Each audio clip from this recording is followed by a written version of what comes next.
Purport by Srila Prabhupada ki jai. Translation. Even if you are considered to be the most sinful of all sinners, when you are situated in the boat of transcendental knowledge, you will be able to cross over the ocean of miseries. Purport by Srila Prabhupada ki jai. Purport. Proper understanding of one's constitutional position in relationship to Krishna is so nice that it can at once lift one from the struggle of existence which goes on in the ocean of nescience. This material world is sometimes regarded as an ocean of nescience and sometimes as a blazing forest.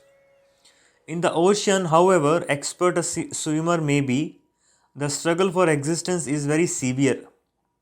If someone comes forward and lifts the struggling swimmer from the ocean, he is the greatest savior. Perfect knowledge received from the Supreme Personality of Godhead is the path of liberation. The boat of Krishna consciousness is very simple, but at the same time the most sublime. We'll be covering the 37th shloka also today. Yathedamsi sammiddhognir bhasmasat kurute arjuna jnanagni sarva karmani bhasmasat kurute tatha. Translation and purport by Srila Prabhupada. Translation. As a blazing fire turns firewood to ashes, O Arjuna, so does the fire of knowledge burn to ashes all reactions to material activities. Purport by Srila Prabhupada. Purport. Perfect knowledge of self and super self and of their relationship is compared herein to fire. This fire not only burns up all reactions to impious activities, but also all reactions to pious activities, turning them to ashes. There are many stages of reaction in the making: reaction fructifying, reaction already achieved, and reaction a priori. But knowledge of the constitutional position of the living entity burns everything to ashes. When one in complete knowledge, all reactions both at prior and posterior are consumed. In the Vedas it is stated, Ubhai Seva ete taranti amrita sadhavo asadhuni. One overcomes both the pious and impious interaction of work. Thus ends the Bhaktivedanta purport. So in these two verses, Krishna is explaining another wonderful concepts. So Krishna in the first verse is mentioning about what is the effect of this transcendental knowledge on all of us. So in the last verse we discussed about the transcendental knowledge, about the real knowledge what we should be having, about that we are part and parcel of Krishna. We are supposed to be serving Krishna and be always in his association. So when we get this knowledge, Krishna is mentioning what happens to that living entity who achieve this knowledge. So in the first verse he says, Api ches asi papebhya sarvebhya papakrittamaha sarva jnana palaineva vijinam santirashyasi. So Krishna is comparing this material world to the ocean of miseries. And when somebody is in the ocean of miseries and he's struggling because he has performed lots and lots of sinful activities, and he's trying hard to cross this ocean of miseries, and he's very sinful, but however expert swimmer he may be, how much ever advanced he may be, but he will not be able to overcome. So Krishna is telling that if you are trying to cross this ocean of miseries, and you have the heavy weight on your head of sinful reaction, which is drowning you more and more into that ocean of miseries and disturbing you in crossing over, then what is the best way to cross over the ocean? Krishna says, if you want to cross over this ocean, I'll give you a boat. So what is this boat? What is this ship of what Krishna is giving here in this verse? So Krishna is giving the boat, Krishna is giving the ship of transcendental knowledge. So Krishna is mentioning, no matter how much heavy sinful reaction, or no matter how much big baggage you have on your head, which is making you drown in the ocean and you're struggling to even remain on the surface, if you get this transcendental knowledge, it is as good as you are getting a boat, you are getting a ship. And as soon as you come into the ship, you are sure to cross over this ocean. So in the next verse, he is given even an example. How does this work? How by simply getting the transcendental knowledge, our all the sinful reaction burnt up, and how we are able to cross this ocean of material miseries. So he gives the example of yathe dhamsi sammido agnir bhasmasat kurute arjuna. So as fire turns the firewood, we have wood, and if we put fire into that wood, then everything burns to ashes. Similarly, this fire of knowledge, so this fire which is going to burn the wood, is compared in this verse as fire of knowledge. In the first verse, it is compared to a boat of transcendental knowledge. In this verse, it is compared to a fire of knowledge. So when there is a fire of knowledge, all the sinful reaction can be compared to wood. But when there is fire of knowledge, all that wood convert into ashes. It just get burnt up. So that is what Krishna is explaining in this verse. That if we get this transcendental knowledge, if we try to understand the deeper meaning and apply these principles in our day-to-day life, then it will be acting like a boat which will be helping us crossing over all miseries, whatever we may be experiencing, and it will just burn all the sinful reaction which may be struggling us, which may be putting a lot of difficulty in front of us to cross this ocean of material miseries. So that is a basically meaning of these two verses. So even in different places, Krishna has explained that how this formula works. So even in Brahma Samhita, the Lord Brahma has explained about this process of bhakti. So Brahmaji says that in one of the verses of the Brahma Samhita, he says that karmani nirdahati kintu cha bhakti bhaja. That karmani nirdahati, the karmani, that karma, the web of karma which we have weaved to entangle ourselves, it's nirdahati. Nirdahati means it just get cut. So how does this karmani get nirdahati? This karmani that cut, kintuja bhakti bhaja. So when we perform bhakti, when we have transcendental knowledge and we perform bhakti based upon transcendental knowledge, then what happens? All the seeds of our sinful reaction, which is going to sprout, which are going to sprout and going to become a big tree. After that, becoming a big tree is going to give you a bitter or sweet fruits. That seeds itself get burnt up. And we know if any seeds get burnt up, they cannot bear any fruit.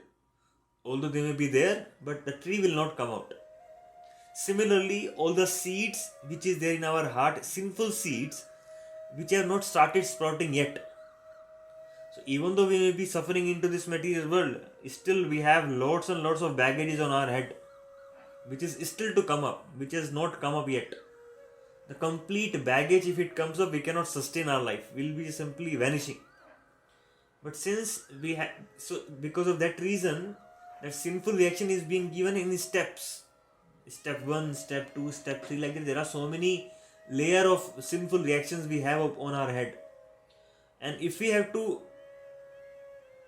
go through them on our own, it's practically impossible. So no matter how much expert we may be in dealing with those sinful reaction in those miseries, but those sinful reaction is so heavy and the miseries which you are going to experience is so intense, no expertise of ours in any domain of material knowledge can save us.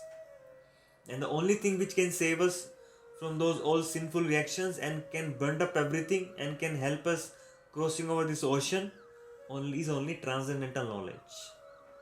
So why does this work like this? Even if you see, the Krishna says the essence of all the knowledge is in the 18th chapter. Sarv dharman paritajya mamekam sharanam raja.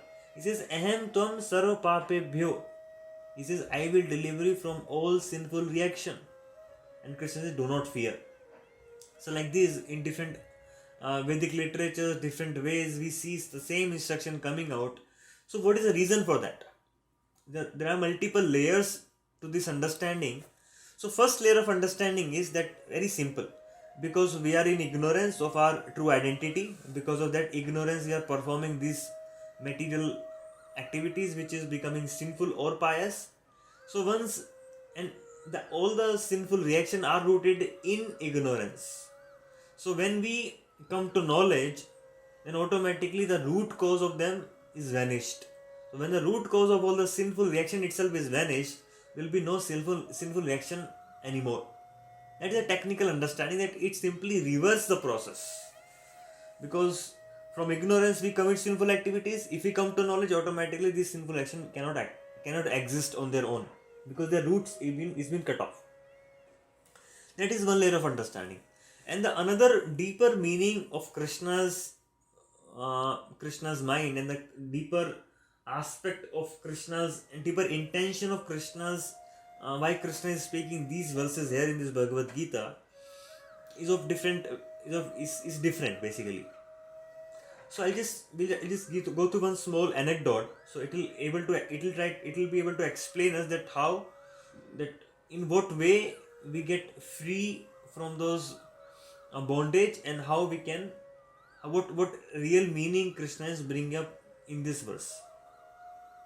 So what happens? I think some of you would have heard this story, but always is good to repeat to these understanding, to put them in context of this verse. So what happened? There was one small boy, 5-year-old boy. He gets lost in a fair. So while getting lost in fair, he was with his parents, and now suddenly he gets lost. He starts crying because he is no more under the shelter of his parents, under the care of his parents. One person comes to him and he thinks, oh, this small little child is crying, so let me help him. He seems to be little hungry. Let me provide him some food, maybe some ice cream or something like that. So once he get ice cream, he'll be happy. He can stop crying. That person goes to one ice cream parlor, buy him one ice cream. That boy enjoys that ice cream, became peaceful for some time. Again start crying. Second person happened to see him. He sees, oh, this small little baby is crying, so let me help him out. He thinks, oh, this small baby cloth have become wet, they have become dirty, maybe he needs some cloth. So he goes and provide him some good cloth in some good garment shop, and he feels happy. That boy feels happy for some time, and that person goes away. Again that small boy start crying. Third person comes. Oh, he thinks this small little child seems to be very tired. He has walked so much in the fair. He is very tired. So let me help him out in giving him some shelter, giving him some rest, so that he can be peaceful. The third person comes and gave him one place wherein he could sleep nicely.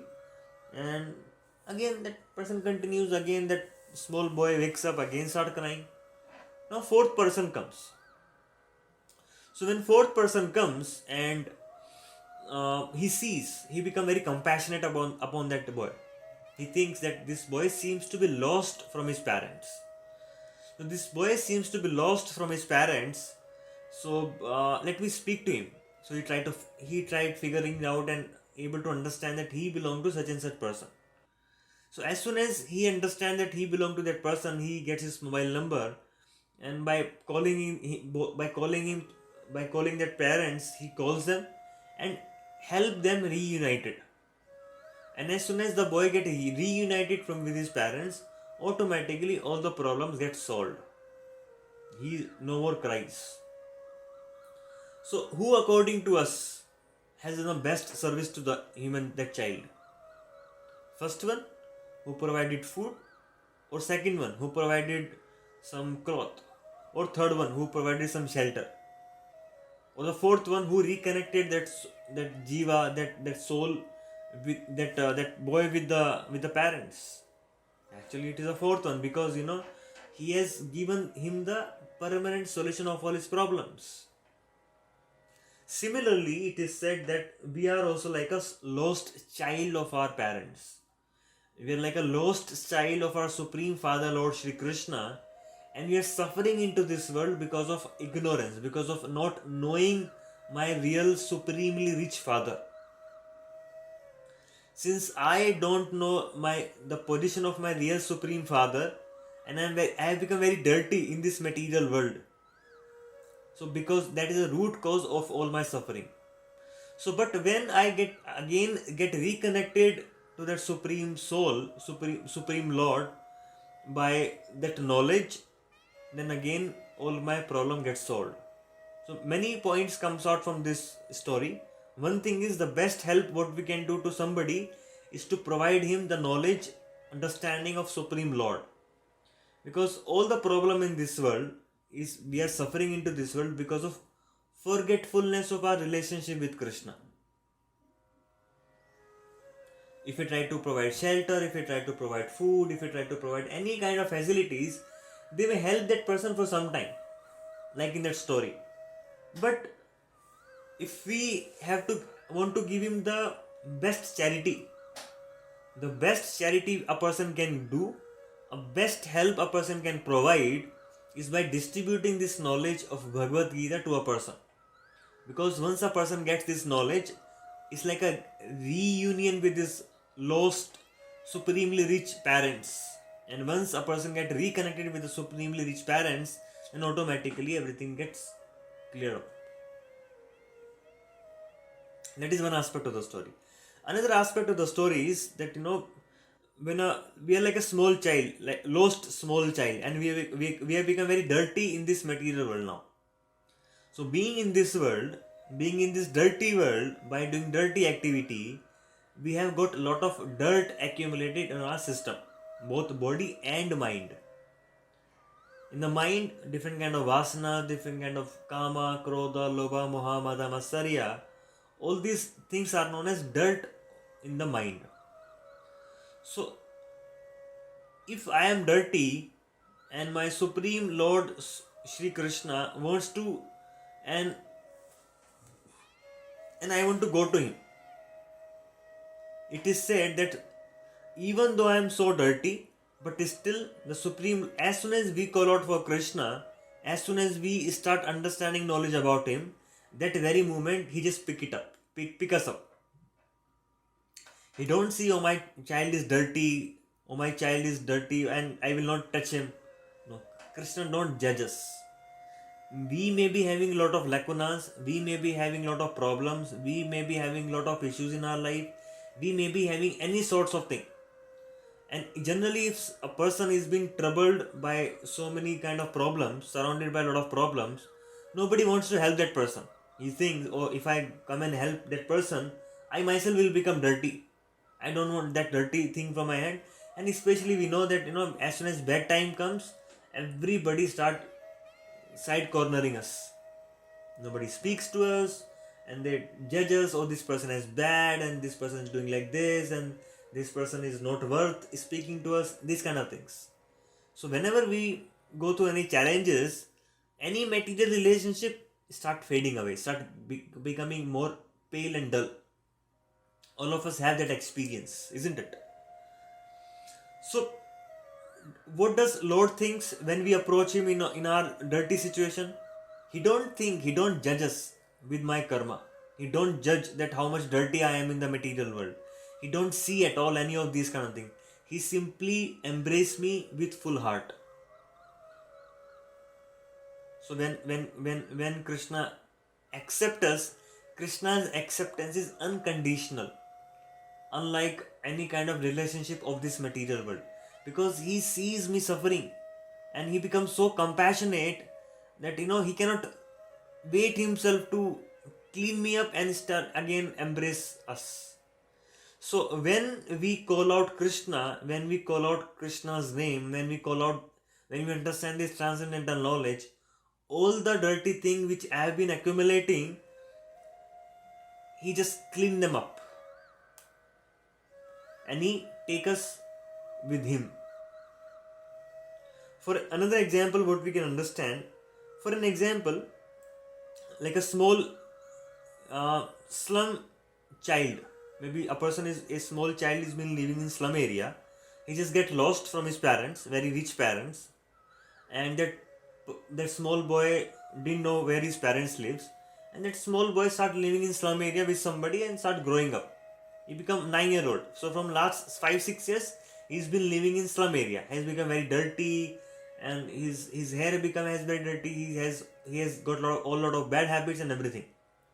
But as soon as the rich parents will come to know about that small son, that my son is in the slum area, so will they think, oh, my son is very dirty, I will not pick him up?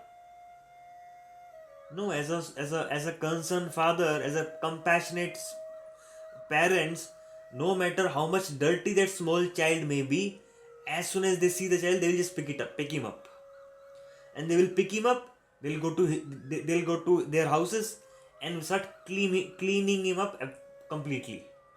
They will give him nice haircut. They will give him nice bath. They will give him all kind of nice proteins, vitamins, all nice meal, so that whatever dirty thing he has acquired in his mind and whatever dirty thing he has acquired over his body will get clean off. They don't judge me. Oh, I am. How can we accept a slum child? We cannot accept it. No, because that feeling in the heart is so intense in the parents that how can we leave our child like this? Parents would feel like this, and they will take him up and will do everything to clean up that child. Similarly, and when the child get clean up, then after that what they will do? They will teach him all the good habits. They will teach him all the good habits. They will give them all the good samskaras. They will teach them all the wonderful things, so that they can start introducing his child to everybody in the world, to everybody in their relationship, to everybody in the society. And then he becomes a part of that nice big society, and then he start enjoying the life there. Similarly, we are like a slum children. We are living in the slum of material world, and we have acquired a lot of dirt upon us. So, but when we call out Krishna's name, when we understand our real position as servant of Krishna, and then we call out to Krishna, then what happens? Krishna immediately come. Krishna don't wait. Krishna comes as a supremely compassionate, concerned father, and he cleans us up by cleaning our mind first. So first thing what Krishna does when Krishna comes in our life is to clean all our dirty thing. And what are dirty things? Our mind is full of dirt, our sinful action, our everything. So holy name of Krishna, it is said, Cheto Darpana Marjanam. That is again effect of Hare Krishna, chanting Hare Krishna Mahamantra. When holy name Nama Vigraha get introduced in our life, when Nama Prabhu comes in our life, and he first clean us up. So once we get cleaned, like that small slum child get cleaned, then after that what he gets is, he start getting new dress, he start educating himself about the new culture. Then once we get clean, similarly, we also start getting knowledge. We start getting all the understanding, we start getting all the information. So first cleaning happens by the Hare Krishna Mahamantra, then the education happens in terms of we getting knowledge. And in this verse, in this chapter, we understood that it is Guru, it is his spiritual master who gives us that knowledge. So in that sense, the spiritual master carrying the compassion of Krishna and is giving to us and is trying to liberate us from this material world. So it is a combined effect of Hare Krishna Mahamantra by cleaning us up and the spiritual master by giving us that knowledge. So when we get knowledge from his spiritual master, our heart becomes engladdened, we become purified, and then again we go back to Krishna. So in that sense, whatever we achieve in our devotional life, it is nothing to our credit, it is nothing to our whatever effort or result of our effort, result of our struggle. It is purely and purely compassion of Krishna and Guru is shining upon my heart. When we realize that how much compassion I have received from a spiritual master because he is been giving us all the knowledge, and from the Hare Krishna Mahamantra who is cleaning us up, then you will see that our heart becomes so grateful and we cannot live without worshipping them. And more we understand their compassion, more we realize how much I have been I have been blessed with the wonderful, great compassion of both the Guru and Krishna. Then I start sharing that compassion with other living entity also. So in that sense, there is sometimes a person can become proud. Some person can think, oh, I have become great learned scholar. I have got this knowledge and everything. I am free. No, a devotee's life is made up of Guru and Krishna's compassion. In that sense, and they are our greatest savior, and we should always remember them that they are saving us. And more we call out to them, more they are ready to save us. So it is both way. If we want to get saved, we have to take their help, and once we get their help, we recognize that we become full of gratefulness and we start sharing this knowledge with other also. So both way things works. So that is how we can understand the deeper emotions of Krishna, deeper compassion emotion of Krishna reflecting in these verses. You will become free from all sin, it like burning to ashes and these kind of things. It simply reflect how much ready Krishna is to take us, how much ready Krishna is to clean us, provided we go near to him. Our readiness is now required. Krishna is already ready. So if we also become ready, then it becomes complete picture. So let us prepare ourselves to get ready by chanting Krishna's name to clean ourselves, and by absorbing, by serving spiritual master to get knowledge, more and more knowledge, and keep going more and more near to Krishna. So with this we'll conclude here. If anybody have any doubt, any questions, we can discuss.